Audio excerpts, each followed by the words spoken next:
All right, so I guess this will be part two because well, I got cut off on the last one. Good thing because I said a potty word. So, oops. If Cam caught me, I'd be having to go back to potty word class. So yeah, that's another thing. He's trying to make sure I keep my own self, you know, potty word free. So let's try and make the world a better place, starting with potty words. I'm kidding, kind of, but anyway. So kind of concluding what we were talking about was a lot of what's happening in the world. Again, if you could use like a magnifying glass, you can zoom in on it, right? And then that in itself, like if you were to zoom in on just a table, right, there's a whole conglomerate of things happening in the germ aspect, right? The germ domain, then the crumb domain, then what's on the whole surface, then what that surface is in, then what that's house is in, like all these layers. So, and helping build your perspective, that's the job, right, of any person, of any being, is you have to be able to have really good filters, and understand that positioning. So when we think about acts, right, and this is another thing. So am I satisfied with the witnesses that came about in the first epoch or the second epoch? No, I'm not. I'm quite frankly mostly displeased about the witnesses from the first and the second epoch, and even more so now in the third. And forgive me if I keep like sniffing and all that. It's this weather changing has messed my sinuses up. So it's either super dry that I have to like take a shower and steam my nose, or it gets super musty again, in which case I'm getting like a runny nose. So anyway, back to the subject at hand. But a good example of this is right upon Pentecost, right, when the church cracked in half and the earthquake happened and the sky was darkened.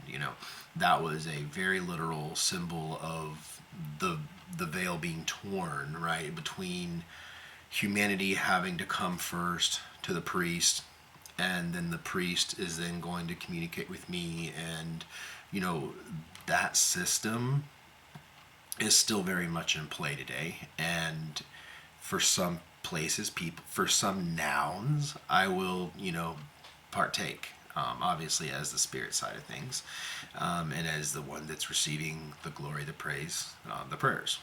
But the point is, it's each time, right, has tried to little by little, like, okay, step one, let's make that exodus, right? Let's make that walk together, you know. And like I've said before, so in, let's call it the first appearance, right? The first appearance is spirit inhabiting the body. And then the second time around, right, is a human being born with the spirit. And then the third time is the body, the soul, and the spirit all as one, right? So not lacking in any of the three. And that's the way I want you to think of the Trinity, is not a person because it's one, but it's time. And what limits the human mind is you have one life to live. So everything that happens in your 60 to 120 year period is all that's relevant to you, not all that's relevant to me. What all is known by you is microscopic in the terms of everything. And as such, that's why I need you coming to the watering hole. I try to go out and pull people into the watering hole, but kicking and screaming, and a lot of times it's because what I get very upset about is, false teachers, false pastors, false prophets, false messiahs, false anything. Frankly, if you're false, I just don't like you, right? I don't like biting into a hamburger and it's fake meat. I would be pretty mad. The same thing with people, pastors, pulpit operators, right? They've turned me into a business, one, I don't like. But two, it's become its own like device of workings of evil, to be quite honest, is the works of man, the words of man, the working of the church to accentuate authority over a human being or people group, quite frankly, infuriates me, because that is not what this is about. This is literally about, if we are upstairs and I am walking down the road and I see you and I stop to talk to you and we have a seat over here next to the brook, and an angel might join us for lunch or something to that effect. How is that in any way applicable to the practices in which you carry out here on earth? How is that? If you saw me walking down the road, are you going to run to your pastor and then ask your pastor to come talk to me? I would be so confused and irritated that I would have already walked down the road. See, that's my point, is if you knew, as well as I do, obviously, but if you knew what lays outside of your flesh, what lays just outside of this time domain, you wouldn't struggle as much. I think the biggest struggle comes with the human and those created, or those that are essentially the branches of the seat of the adversary, right? Those who did preoccupy with, regular humans and in some ways spiritual beings. They're mixed, they're counterproductive, and it's like putting 44-inch tires on the Prius, like I was just talking about before I got cut off. But that's my point, right? Is you're mismatched. So you are essentially, by your very existence, at war with yourself, right? Which then accentuates all this other stuff that comes and manifests its way as a sin. And then again, you're very, very proud preachers, right? They stand up, they got a heart for, or at least they think they have a heart for me, and however they break it down. I have a heart for God, or I have a heart for Jesus, or I have a heart for God the Father. I understand that, 3 in 1 is a very hard concept, but I'm here to tell you that's what truly makes me unique in the God world.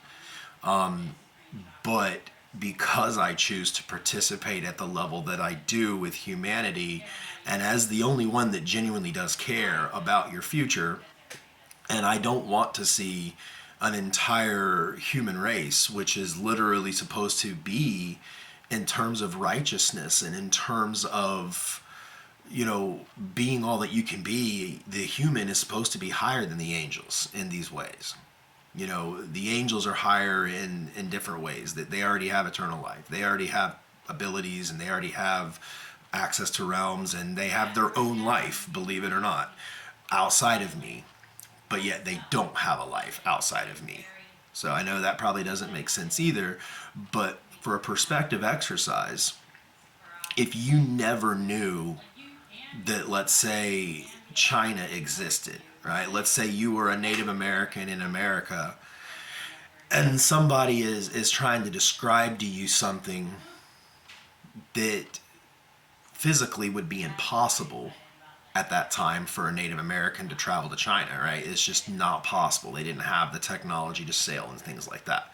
So how good of an interpretation could that person have without have experienced it, right? They can only rely on the first or second-hand information. And then even that is through the lens and through the eyes and perspective of the one where it came from.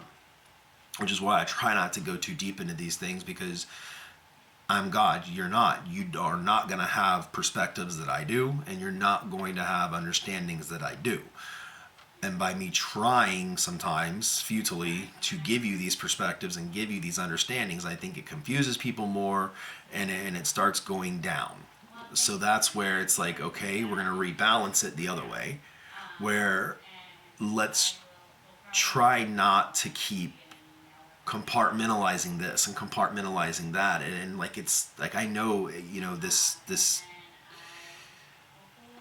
OCD reaction that humankind has, that they want their 2.8 fixed rate on their car payment. They want that payment to be the same amount every third of the month, and they want this holiday. Like, you know, I get it, because that is a shard of my nature that you have by your very existence. An organization, a continuality of these things, right? I feel like providing the feast and the calendar, the Gregorian calendar, all those things, I feel like addresses that and fulfills the human need. And of course, the human, you know, species then takes that further and then tries to do that to everything. That is the devil, because that is mechanized man. That is the adversary. That is what you're fighting against. And for a lot of you, it is your nature, right? It is your nature to disbelieve. It is your nature to not know me. It is your nature to react to things holy and spiritual in a violent and sometimes unruly manner. It is your nature to be like oil is to water, right? Especially to me. I hate to say this, but if I was like you, I could have fooled the whole world. I could have done a lot of things, and wouldn't that have been cool, right? You know, everybody is kind of like, millions of people are like in love with me, and then, you know, it actually was real. But unfortunately, the reality of our situation is I am truly who I am. I am Yahweh in the flesh. And that being said, 99% of people can't truly see that, because your makeup, your biological makeup, and your inner components are by nature against that. They're against me.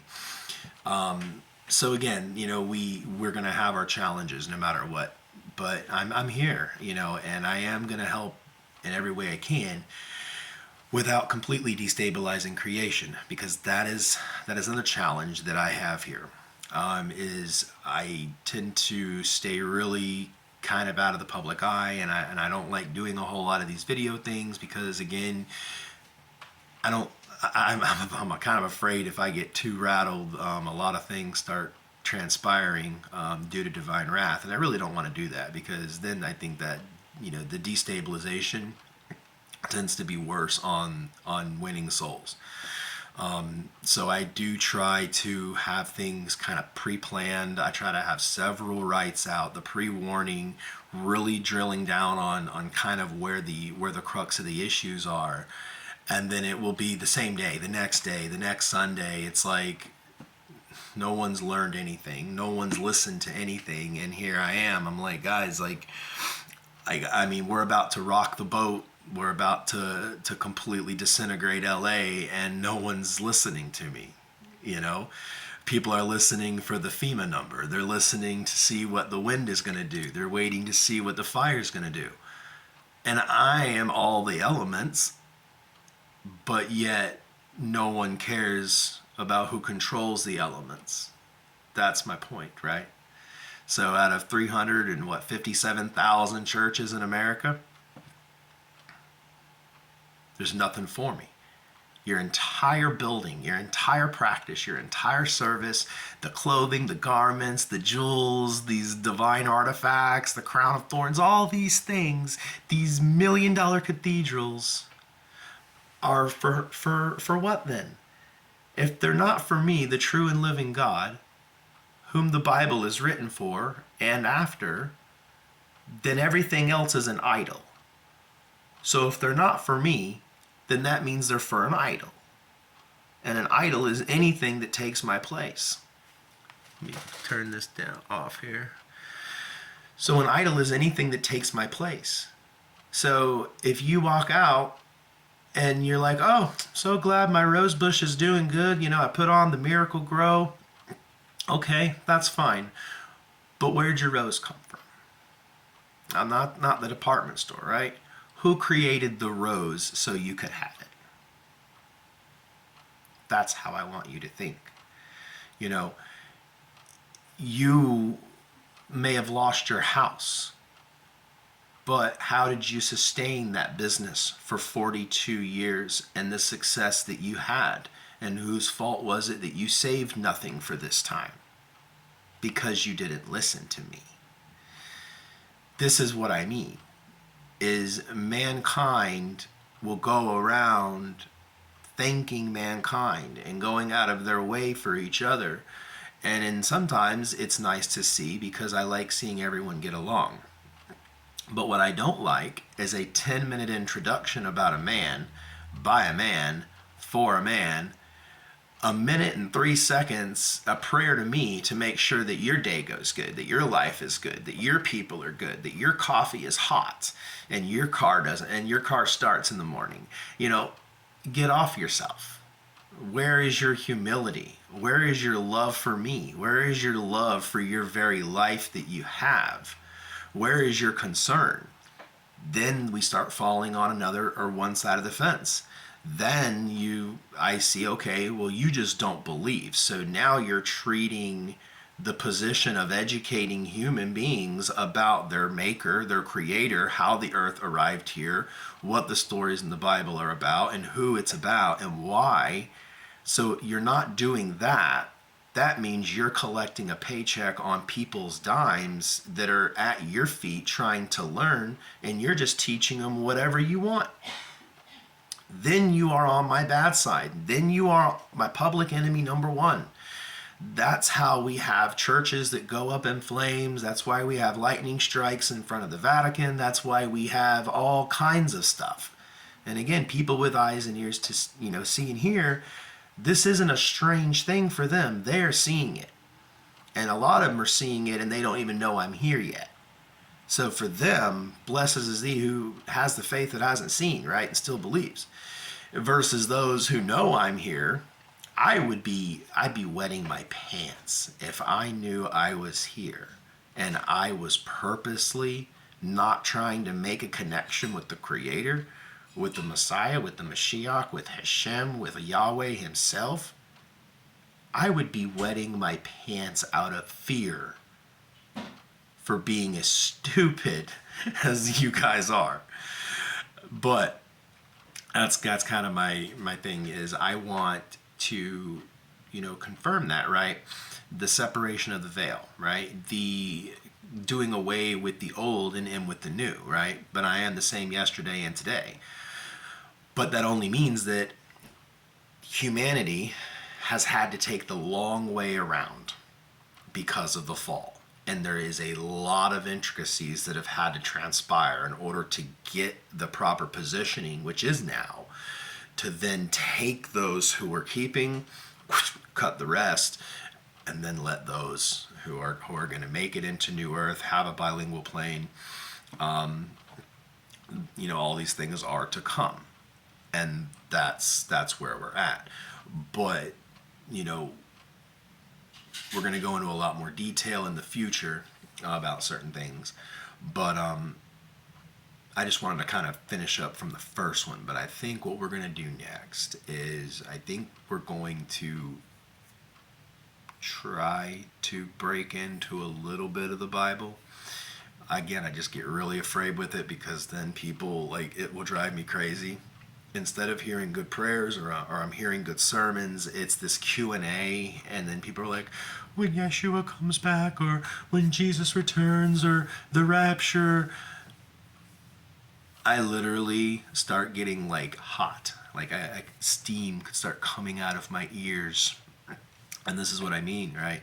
People are interpreting a disciple as a prophet. Stop doing it. You're wrong. And not to mention, if I had a scale of 1 to 100 on who is a good witness, barely anybody breaks the plane of 20. Okay? If you want to get into prophets, then stick with Daniel, stick with Elijah, stick with Enoch. Stick with those who have a direct experience with me. And the ones who had a direct experience with me, their actual accounts and testaments do not exist on your plane. That's a fact.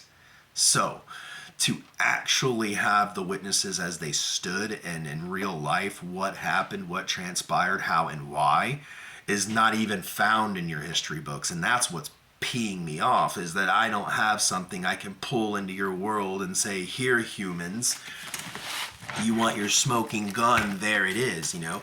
I can't do that because it doesn't exist. And why doesn't it exist? Because the second time around, people were just as dumb and ignorant as you guys are in keeping accurate records of what I've done, what I'm doing, what I've said, and instead they're peddling the same stuff from 2,000 years ago. And guess what? 2,000 years ago, they were still peddling the same stuff from 2,000 years before. And guess what?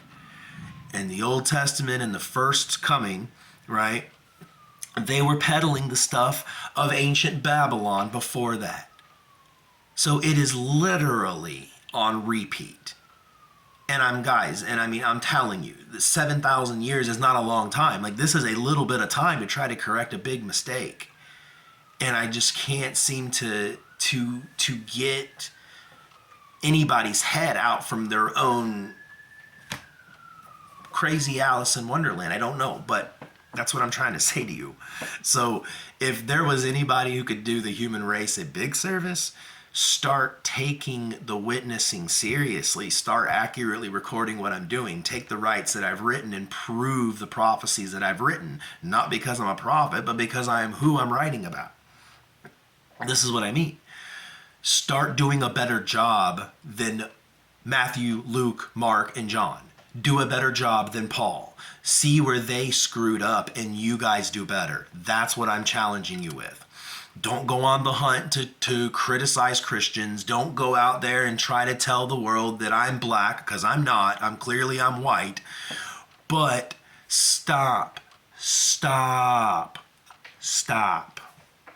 Honestly, it's ridiculous. All right. Next one, we will be better. I promise.